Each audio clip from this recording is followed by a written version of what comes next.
তো বন্ধুরা, ওয়ানডে সিরিজটা তো আমরা হেরে গেছি, টি-20 সিরিজটা জিততে হবে। চলো দেখে নি টি-20 সিরিজের প্রথম ম্যাচের প্লেইং 11 কেমন হবে। অবশ্য ওডিআই সিরিজটা জিতলে যে আনন্দটা পেতাম, হেরে গিয়েও সেই আনন্দটা পেয়েছি। লাস্ট ম্যাচটা দেখে মনে হয়েছে 7 মাস ধরে যে স্বপ্নটা দেখেছি সেটা আজকে বাস্তবে পরিণত হয়েছে। অবশ্য তার আগে আমরা সাউথ আফ্রিকার বিপক্ষে যে ওডিআই 3টি সিরিজ আছে সেখানে আমরা রোহিত শর্মা, বিরাট কোহলিকে খেলতে দেখতে পারবো। চলো বন্ধুরা, আর বেশি এক্সট্রা কথা না বলে দেখে নি প্রথম ম্যাচের ফার্স্ট 11 কেমন হতে পারে। ওপেনিংয়ে থাকবে অভিষেক শর্মা, শুভমান গিল, এটা তো একদম 100% শিওর। অবশ্য বন্ধুরা, শুভমান গিলের এই ওডিআই সিরিজটা খুব একটা ভালো যায়নি। 3 ম্যাচ খেলে মাত্র 43 রান করেছে। প্রথম ম্যাচে 18 বলে 10 রান, দ্বিতীয় ম্যাচে 9 বলে 9 রান, তৃতীয় ম্যাচে 26 বলে 24 রান করেছে।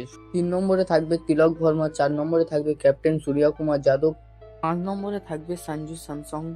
বন্ধুরা, আমি 5 নম্বর বলছি মানে এটা ভেবো না যে সঞ্জু স্যামসং 5 নম্বরে খেলবে, কারণ আমরা এশিয়া কাপে দেখেছি সঞ্জু স্যামসং কোনো সময় 3 নম্বর, কোনো সময় 4 নম্বর, কোনো সময় আবার ব্যাটই করতে আসেনি। বন্ধুরা, আমি জাস্ট একটা কাউন্ট করছি 5 নম্বর বলে সঞ্জু স্যামসং প্রথম 11-এ থাকবে, এটুকুই।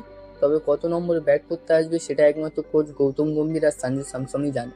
6 নম্বরে খেলানোর মতন দুটো ব্যাটসম্যান আছে, 1 নম্বর নীতিশ কুমার রেড্ডি, 2 নম্বর আকসার প্যাটেল। তবে অবশ্য 6 নম্বরে আকসার প্যাটেলই খেলবে। আকসার প্যাটেল যে ওডিআই সিরিজে পারফরমেন্সটা দিয়ে আসছে অসাধারণ।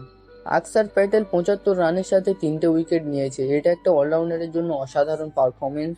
প্রথম ম্যাচে 31 বলে 31 রান সাথে একটা উইকেট, দ্বিতীয় ম্যাচে 41 বলে 44 রান সাথে একটা উইকেট, তৃতীয় ম্যাচে তো ব্যাট করারই সুযোগ পায়নি, একটা উইকেট নিয়েছে, রোকোই ম্যাচ শেষ করে দিয়েছে। 7 নম্বরে শিবম দুবে খেলবে। তোমরা ভাবছো আকসার প্যাটেলের জায়গায় কেন আমি নীতিশ কুমার রেড্ডির কথা বললাম, শিবম দুবের জায়গায় কেন বললাম না? কারণ নীতিশ কুমার রেড্ডির থেকে শিবম দুবে কিছুটা হলেও বলটা ভালো করে, তাই ফাস্ট বোলারদের ব্যাকআপ বলারের জন্য শিবম দুবেই ঠিকঠাক। তবে বন্ধুরা, 8 নম্বরে কাকে খেলাবে এখানে একটু সমস্যা হলে হতে পারে, কারণ 8 নম্বরে খেলানোর মতন 3টে প্লেয়ার আছে।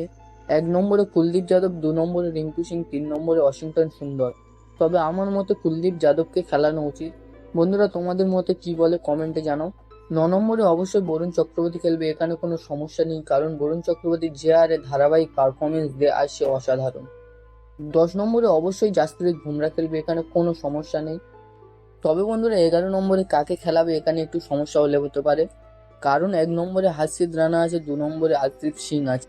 কাকে খেলাবে এখানে একটু সমস্যা হলে হতে পারে, কারণ হাসিদ রানার যে পারফরমেন্সটা ওডিআই সিরিজে দিয়ে আসে তাকে বসাবে বলে আমার মনে হয় না। ভারতের হয়ে উইকেট টেকার বলার এই সিরিজে হাসিদ রানা 3 ম্যাচ খেলে 6টা উইকেট নিয়েছে হাসিদ রানা। অবশ্য দ্বিতীয় ম্যাচে একটু মার খেয়েছে, যদিও ওডিআই সিরিজটা আজদীপ সিং এর খুব একটা ভালো যায়নি আর খুব একটা খারাপ যায়নি, মোটামুটি গিয়েছে। দুটো ম্যাচ খেলেছে, প্রথম ম্যাচে 31 রান দিয়ে 1 উইকেট নিয়েছে, দ্বিতীয় ম্যাচে 41 রান দিয়ে 2 উইকেট নিয়েছে। তৃতীয় ম্যাচটা অবশ্য আজদীপ সিং খেলেনি। তবে আমার মতে প্রথম ম্যাচে আজদীপ সিং খেলবে, পরের ম্যাচগুলোতে হাসিদ রানাকে চান্স দেবে। তো বন্ধুরা, প্রথম ম্যাচের প্লেইং 11 90% এরকমই হবে, দু একটা হয়তো চেঞ্জ হলে হতে পারে। আর বন্ধুরা, তোমাদের পছন্দের প্লেইং 11টা কমেন্টে জানাও। আর বন্ধুরা, ভিডিওটা ভালো লাগলে অবশ্যই সাবস্ক্রাইবটা করে নাও।